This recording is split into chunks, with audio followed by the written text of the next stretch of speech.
എനിക്കും പറയാനുള്ളത്. വിധി എതിരായി വന്ന് ആ കലികാല സന്ധ്യ ഇങ്ങോട്ടെങ്ങാൻ കെട്ടിയെടുക്കേണ്ടി വന്നാൽ അതോടെ തീർന്നു. പിന്നെ അച്ഛനും അമ്മയ്ക്കും കുറച്ച് വിഷം വാങ്ങിച്ചു തന്നാ മതി. അച്ഛാ, എന്തൊക്കെ ഈ പറയണേ? നീ മിണ്ടായിരിക്കടി. എല്ലാത്തിനും അവനെ പോലെ നുടിച്ച് ഇറക്കി വിട്ടിട്ട് ഇപ്പൊ ആ വാക്ക് കേട്ടതുള്ള ഇവൻ നിന്ന് കൊടുത്തിട്ടല്ലേ.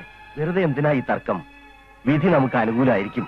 അത് വിധി വന്നിട്ട് തീരുമാനിക്കാം. തീരുമാനിക്കാനൊന്നുമില്ല, നമ്മൾ ജയിക്കും. ഏതോ ഒരു കക്ഷിയുടെ കേസ് പോലെയല്ലോ ഇത്, എന്റെ സ്വന്തം കേസ് പോലെയാ. എനിക്ക് നല്ല ഉറപ്പാ. ആ വിജയ, ധൈര്യമായിട്ടിരിക്കെ, ഒക്കെ ശരിയാവും.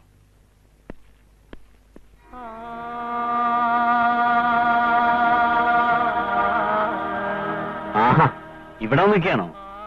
ഞാൻ തന്നെ എവിടെയൊക്കെ തിരക്കുന്നറിയോ? അമ്മന്റെ കാര്യങ്ങള് നമ്മള് തീരുമാനിച്ച പോരെ. വിജയേട്ടൻ എന്താ അത് പറയാത്തത്? പ്രായമായ ആൾക്കാരല്ലേ, അവര് പറയുന്ന ഒന്നും കേട്ട് താൻ വിഷമിക്കണ്ട. വാ.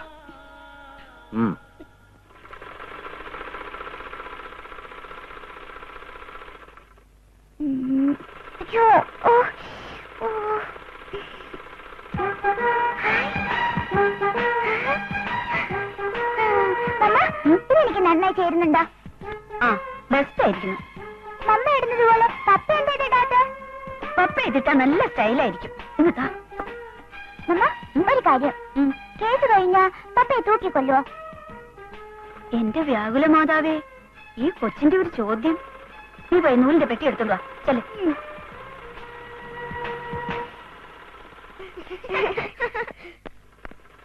അമ്മ, ഞങ്ങൾക്ക് ഇനി 4 ദിവസം ക്ലാസ് ഇല്ല. 4 days holiday.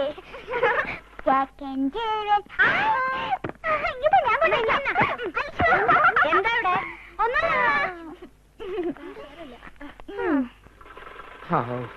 കിട്ടിയോ?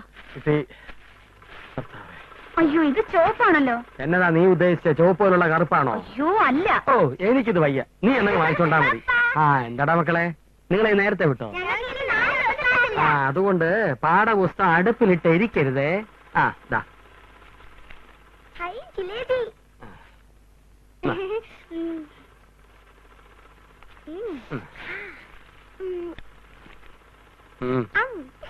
എനിക്കൊന്നുള്ളൂ. നീ ഒരെണ്ണം തിന്നാ മതി. ഇതുവരെ നിനക്ക് വേണ്ടി ചെലവാക്കിയ കാശ് തിരിച്ചു കിട്ടുമെന്ന് പേടിച്ചിരിക്കുക ഞാൻ. ഒരെണ്ണം. അപ്പൊ എനിക്കെന്നും പറഞ്ഞ് ഡോക്ടറോട് പപ്പ കാശ് വാങ്ങുന്നതോ? അയാളിരുന്ന കാശ് എന്തിനുള്ള? ഒന്നിൽ കൂടുതൽ ജിലേബി തിന്നണമെങ്കിലേ ഇനി കാണാൻ പോകുമ്പോ ഡോക്ടറെങ്കിൽ എനിക്ക് കാശ് ജിലേബി തരണം. അതിന് നീയും കൂടെ ശ്രദ്ധ വെച്ചാലേ നടക്കൂ. ആ, ജിലേബി തിന്ന്. Test tube baby case. നീ ഇത് വായിച്ചോ? അതിനെങ്ങനെയാ നിനക്ക് ഇംഗ്ലീഷ് അറിയോ? ഡോക്ടർ ഉണ്ണിത്താൻ എന്തു പറയുന്നു എന്ന് കേൾക്കാൻ ജനങ്ങൾ വെയിറ്റ് ചെയ്യുക. അതൊക്കെ ഇരിക്കട്ടെ. നമ്മുടെ മോളിപ്പോ എത്രാമത്തെ പ്രാവശ്യമാ ബാംഗ്ലൂരിന് ഫോൺ ചെയ്യുന്നെന്ന് നിങ്ങൾക്കറിയാവോ? എന്റെ പ്രിയ, നിനക്കറിഞ്ഞൂടെ ഇവിടെ കേസും പ്രശ്നങ്ങളൊക്കെയാണെന്ന്? തൽക്കാലം നമുക്ക് ബാംഗ്ലൂർക്ക് പോകാൻ പറ്റില്ല. ഞാനത് സൗകര്യം പോലെ അവളെ വിളിച്ച് പറഞ്ഞോളാം. ആഹാ, എന്തൊരു സ്നേഹമുള്ളൊരു അച്ഛൻ. എന്നെ അവൾക്കറിയാം. ദേ വരണു. വേണ്ട, നീ ഇവിടെ നിന്നാ മതി. ഞാനല്ല, കള്ളം വരണു. പറഞ്ഞ പോലെ ഡോക്ടർ അങ്കിളിനെ സോപ്പിട്ട് കുപ്പിയിൽ ഇറക്കിക്കോണം. Good morning doctor. മോർണിംഗ്. വന്ന കാര്യം സാമ്പത്തികമാണ്. അത്യാവശ്യമായിട്ടൊരു 5000 rupees വേണം. മോടെ പല കാര്യങ്ങളും കുഴഞ്ഞ്. വിശദീകരിക്കേണ്ട, മനസ്സിലായി. സന്തോഷം. കൂടുതൽ സന്തോഷിക്കേണ്ട സണ്ണി, നമ്മൾ രണ്ടുപേരും ചേർന്ന് കൊടുത്തിരിക്കുന്ന അപ്പീലാണ് ഇപ്പൊ നടന്നുകൊണ്ടിരിക്കുന്ന കേസ്. അതുകൊണ്ട് വിധി കഴിയുന്നത് വരെ താനും സഹകരിച്ചേ പറ്റൂ. അല്ല, എന്ന് പറഞ്ഞാല് പിന്നെ താൻ ചോദിച്ചപ്പോഴൊക്കെ ഞാൻ പൈസ തന്നിട്ടില്ലേ? അത് ഈ കുഞ്ഞിനെ ഓർത്ത് മാത്രമാണ്. അല്ലാതെ തന്റെ കുടുംബ ചെലവിനുള്ള ഉത്തരവാദിത്തങ്ങളൊന്നും ഏറ്റെടുക്കാൻ എനിക്ക് പറ്റില്ല.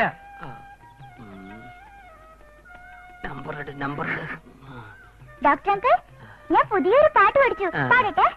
அந்த அரபிக் கடலோரம் உன் அழகை கண்டேனே, அந்த கண்ணு தென்றல் ஆடி வெளுக்க கண்கள் கண்டேனே. அம்மா அம்மா அம்மா அம்மா அம்மா ஏ அம்மா இருக்கு அம்மா அப்பள்ளி தாமரையே உன் பாதம் கண்டேனே, உன் பட்டு தாவணி தெரிய தெரிய கீதம் கண்டேனே. அம்மா അമ്മ. ഡോക്ടർ ഇപ്പൊ എന്നോടുള്ള ഇഷ്ടം കൂടിയോ? നിവൃത്തികേട് കൊണ്ടാ. ഒരു 1000 rupees കിട്ടിയാൽ എവളുടെ കാര്യങ്ങൾ. അമ്മ ഗതികേട് കൊണ്ട് വന്നാണ് ഡോക്ടറെ. 1000 rupees. ആ നാട്ടിൽ നിന്ന് കുഞ്ഞുണ്ണി അവന്റെ കത്തുണ്ടായിരുന്നു. ഇത്തവണയും ചമ്പക്കുളം വള്ളങ്ങളിൽ പച്ചാളം പാപ്പച്ച 1ാം സ്ഥാനം നേടി. നമ്മുടെ പുളികുന്നേരുടെ വെള്ളം പാറത്തട്ടി തകർന്നു. മോളെ അടുക്കളയിൽ ആന്റി സഹായിക്ക് പോകോ. ഓടോട്. ആന്റി ഞാൻ കൂടി സഹായിക്കാം. ഡോക്ടറെ ഇവിടെ ഒരു 1500 rupees തന്നാൽ വലിയ ഉപകാരം. തരാം. ഞാൻ ഈ പണം തരുന്ന കാര്യമൊന്നും പ്രിയക്കറിയില്ല. അവൾ അറിഞ്ഞാൽ ആകെ പ്രശ്നമാവും. അതല്ലേ ഞാൻ പ്ലേറ്റ് മാറ്റിയത്. പ്ലേറ്റാ? ചമ്പക്കുളം വള്ളംകളിയിൽ കുഞ്ഞുണ്ണിയെ കൊണ്ടുവന്നത്.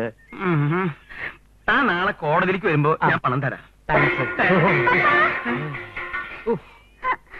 പപ്പ ഇവിടെ നിന്ന കുഴപ്പം നമുക്ക് വേഗം പോവാം. നാളെ കോടതി ആവശ്യത്തോട് ജനക്ക് നഷ്ടപ്പെട്ടു. നീ തന്നെ തൊടാ. പ്രിയേ, പ്രിയേ. ഞാനാ പ്രിയ.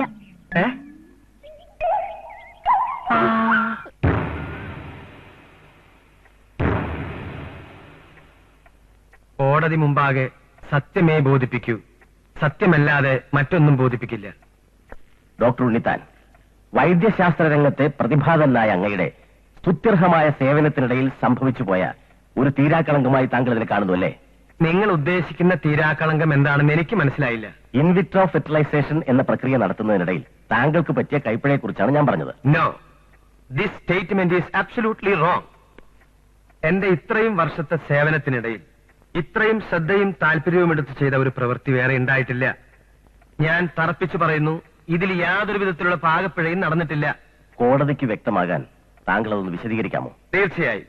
മറ്റൊരു കുഞ്ഞിനെ ദത്തെടുക്കുന്നതിന് പകരം സ്വന്തം ചോരയിൽ പിറന്ന കുഞ്ഞിനു വേണ്ടി വിജയകുമാർ ശശികല ദമ്പതിമാർ ടെസ്റ്റ് ട്യൂബ് ബേബി എന്നെ നിർദ്ദേശത്തിന് സമ്മതിച്ചു.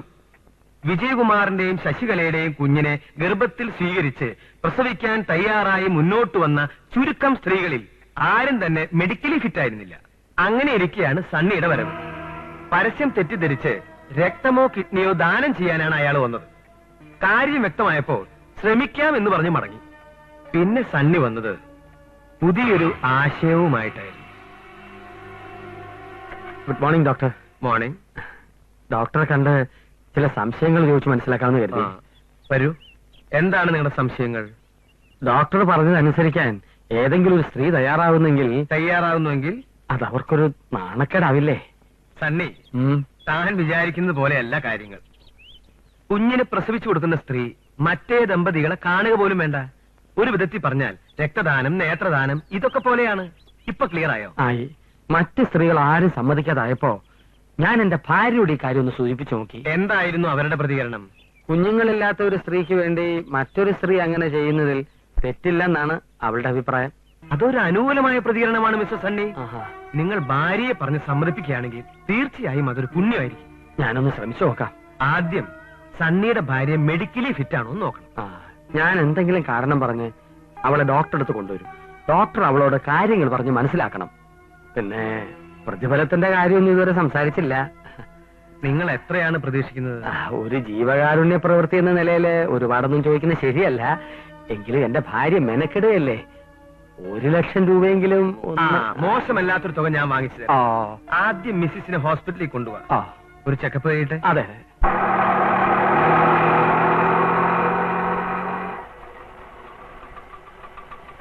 ഒന്ന് വെയിറ്റ് ചെയ്യണേ. വന്നേ.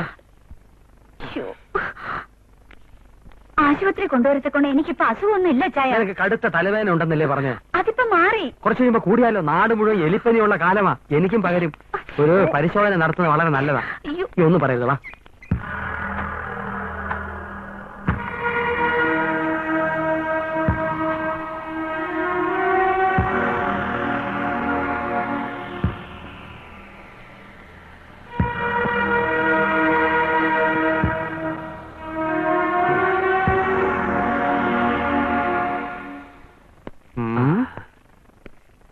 Medically fit. 100% അവർ യോഗ്യ. ഇനി ബാക്കി കാര്യങ്ങൾ പറഞ്ഞു മനസ്സിലാക്കി സമ്മതിപ്പിച്ചെടുക്കണം. അത് ഞാൻ ഏറ്റു. ഡോക്ടർ ധൈര്യമായിട്ടിരിക്കും. ഞാൻ ഇപ്പൊ അവിടെ പോവാൻ പാടില്ല. പോണില്ല.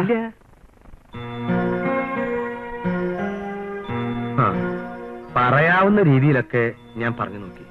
പക്ഷേ ആ സ്ത്രീ സമ്മതിക്കുന്നില്ല. അയ്യോ, അപ്പൊ നടക്കില്ലെന്നാണോ?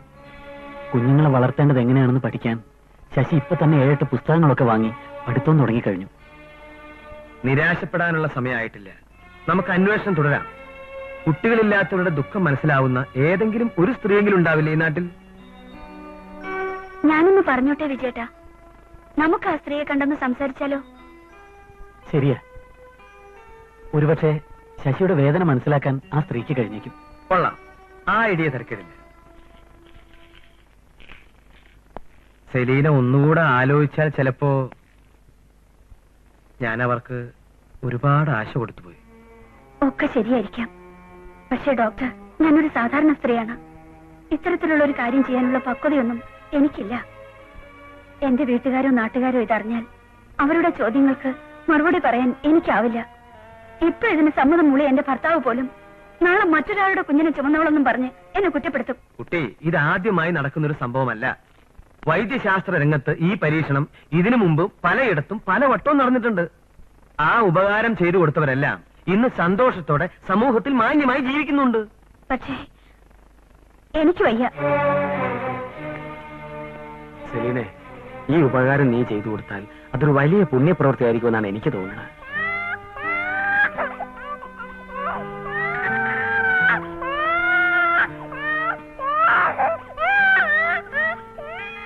എന്റെ പ്രാർത്ഥന ഈശ്വരൻ കേട്ടോന്ന് കരുതിയതാണ്. ഇനി എന്റെ മനസ്സ് എങ്ങനെയാണ് സെലീനയ്ക്ക് കാട്ടിത്തരേണ്ടെന്ന് എനിക്കറിയില്ല. അത് മനസ്സിലാക്കണമെന്ന് നിർബന്ധിക്കാൻ ഞാൻ സെലീനയുടെ ആരുമല്ലല്ലോ. സോറി, ബുദ്ധിമുട്ടിച്ചതിൽ ക്ഷമിക്കണം. ശശി, വരൂ, പോവാ.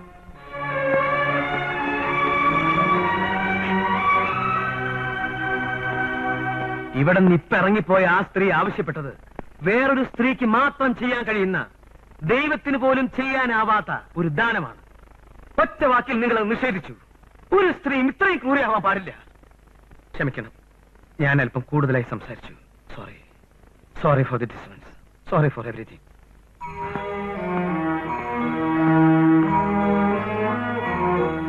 ഡോക്ടർ ഒന്ന് നിൽക്കൂ.